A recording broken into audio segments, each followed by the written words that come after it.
Emotional card খেলছেন মন্ত্রী জয়ন্ত মল্ল। ব্যক্তিগত আক্রমণের শিকার তিনি ও তার পরিবার।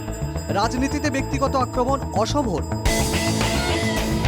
তিনি, মুখ্যমন্ত্রী এবং তাদের দল মিলে একতরফাভাবে যখন গৌরব গগৈয়ের বিরুদ্ধে তার স্ত্রী, সন্তানদের নিয়ে ভিত্তিহীন কুৎসা রটিয়ে যাচ্ছিলেন, তখন কোনো আপত্তি ছিল না। কিন্তু এখন যখন ভর্তুকি থাকা সরকারি লোন সহ বিভিন্ন ইস্যু নিয়ে প্রচার মাধ্যম চেপে ধরেছে তাকে, তখন নিজের স্ত্রী, পরিবার নিয়ে আবেগপ্রবণ হয়ে পড়েছেন তিনি অসমের প্রভাবশালী মন্ত্রী জয়ন্ত মল্ল বড়ুয়া। তার বিরুদ্ধে উত্থাপিত এক প্রস্থ অভিযোগ থেকে আত্মরক্ষা করতে ইমোশনাল কার্ড খেলছেন মন্ত্রী জয়ন্ত মল্ল। আমাৰ পৰিয়ালবিলাকৰ নিউজবিলাক যদি এনেকৈ বজায়, তেতিয়াহ'লে পৰিয়ালবিলাকৰ মনতো অশান্তি হয়। সেইকাৰণে সেই মানুহবিলাকৰ মনতো অশান্তি দিবৰ কাৰণে এই কথাবিলাক ক'ব লগা হয়। মই এইকেইদিন ব্যক্তিগত জীৱনত মই কৈছোঁ যে মোৰ পত্নীয়ে মোক এইকেইদিন যিকেইটা কথা কৈছে, মই ভাবোঁ যে কোনো পত্নীৰ মনত এনেকুৱা ধৰণৰ দুখ নিদিয়ক। এখানেই থেমে না থেকে জয়ন্ত মল্ল বলেন, মোৰ যিজনী ছোৱালী এণ্টাৰপ্ৰিনাৰশ্বিপ পঢ়িব যাব ওলাইছে, তাই এণ্টাৰপ্ৰিনাৰশ্বিপ পঢ়ি আহিটো কিবা কৰিব নহয়। তেওঁ মোক কৈছে কালি, দেউতা মই ঘূৰি আহি অসমত কাম নকৰোঁ দিয়া। কিয় নকৰোঁ? যে অসমত মই আহি কাম কৰিলেতো মোক এনেকৈ বজাব নহয় টিভিত, গতিকে মোক কোনো চিনি নোপোৱা জেগাত ক'ৰবাত কাম কৰিম। কিমান দুখ লগা কথা। এই কথাবিলাক মানুহে বুজিব লাগে। আমিও একজন মানুহ, আমি পিতৃ, আমিও কাৰোবাৰ পিতৃ, কাৰোবাৰ পতি, গতিকে আমাৰো এটা জীৱন আছে। এই ধৰণৰ মানসিক যন্ত্ৰণা সেই ধৰণৰ পৰিয়ালবিলাকক দিব নালাগে। বিভিন্ন সরকারি প্রকল্প থেকে ভর্তুকি থাকা লোন নিয়ে তিনি যখন চারিদিক থেকে বিতর্কে জড়িয়েছেন, তখন শুক্রবার সাংবাদিকদের ডেকে তার স্পষ্টীকরণ দিচ্ছিলেন জনস্বাস্থ্য কারিগরি মন্ত্রী। রাজনীতিতে প্রতিপক্ষ থাকবে এবং তার উপর রাজনৈতিকভাবে আক্রমণও হবে, কিন্তু রাজনীতিতে পরিবারকে টেনে আনলে মানসিক অশান্তি হয়। মন্তব্য জয়ন্ত মল্ল বড়ুয়ার।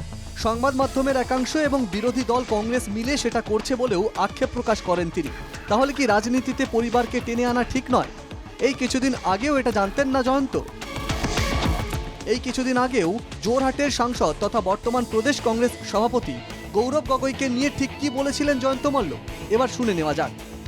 কথাটো হ'ল যে অসমৰ ৰাইজে গৌৰৱ গগৈৰ দৰে এজন সাংসদৰ পৰা পাকিস্তানৰ লগত সম্পৰ্ক, তেওঁৰ ঘৈণীয়েক পাকিস্তানৰ এজেণ্টৰ দৰে কাম কৰা, তেওঁৰ ল'ৰাই এতিয়ালৈকে ভাৰতৰ নাগৰিকত্ব নোলোৱা, এই কথাবিলাক অসমীয়া মানে হজম কৰিব পৰা নাই। সেইকাৰণে অসমীয়া মানে এতিয়া সুধিছে, এই কথাকেইটাৰ উত্তৰ দিলে হ'ল। ইমানে তেওঁৰ ওচৰত ৰাইজে বিচাৰিছে, তেওঁ সঁচা কথাকেইটা ক'লে হ'ল যে 15 দিন পাকিস্তানলৈকে গৈছিল নে নাই, তেওঁৰ ঘৈণীয়েকে পাকিস্তানৰ NGOৰ পৰা দৰমহা লয় নে নহয়, তেওঁৰ ল'ৰাকেইজন ভাৰতীয় নাগৰিক হয় নে নহয়, কিমানখিনি উত্তৰ দিব লাগে, এইটো চিম্পুল কথা। শুধু একবারই নয়, তিনি এবং তার দল মিলে গত কয়েক মাসে লাগাতার ব্যক্তিগত আক্রমণ করে যাচ্ছিলেন প্রদেশ কংগ্রেস সভাপতি গৌরব গগৈকে। অন্য আরেক সভায় কি বলেছিলেন জয়ন্ত মল্ল, এবার শুনে নেওয়া যাক। पहले तो बोला नहीं था जो पाकिस्तान गया कि नहीं, कल तो मोटा मोटी बोल ही दिया जो पाकिस्तान गया है। अभी उसका बेटा बेटी का पासपोर्ट दिखा दे, किसका पासपोर्ट है, इंडिया का पासपोर्ट है या अलग कंट्री का, दिखा देने से हो गया। तो उसका पास ही है, वो दिखा नहीं देने का मीनिंग क्या है? जो CM सर बोला है वो सच है, इसलिए नहीं दिखा रहा है। उसका बीबी पाकिस्तान से तनख्वाह लेता है, तो यह क्या प्रॉब्लम है? उसका वो इंडिया का कोई एजेंसी से पैसा लेता है, तनख्वाह लेता है, तो उसको सैलरी स्लिप दिखा देने से हो गया। पाकिस्तान से लेता है तो पाकिस्तान का सैलरी स्लिप दिखा दीजिए यहाँ से लेता है। तो ये एकदम सिंपल बात है, लेकिन वो नहीं दिखा के पीछे कर रहा है। इसका मीनिंग है ये सब एलिगेशन जो CM सर ने बोला था उसका ऊपर ऑल आर। সভা সমিতি বৈঠক যখনই সাংবাদিকদের মুখোমুখি হয়েছেন, গৌরবকে এভাবেই ব্যক্তিগত অ্যাটাক করেছেন জয়ন্ত মল্ল এবং তার দল। গত 4 মাস থেকে লাগাতার এটা করে যাচ্ছেন জয়ন্ত মল্ল এবং তার দল।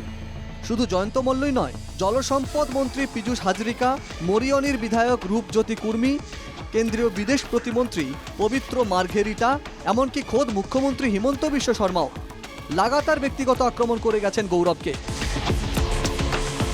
সেই তুলনায় পরিণত এক জননেতার মতোই ছিল গৌরবের প্রত্যুত্তর। তাই এত সবের পর জয়ন্ত মল্ল বড়ুয়ার মুখে এমন কথা মানায় না। যতই ইমোশনাল কার্ড খেলার চেষ্টা করুন না কেন, এখন ব্যাকফুটে জয়ন্তই। শনিবার সাংবাদিকদের কাছে ক্ষমা চেয়ে এটা প্রমাণ করে দিলেন খোদ মুখ্যমন্ত্রী। Bureau report, NKTV Bangla.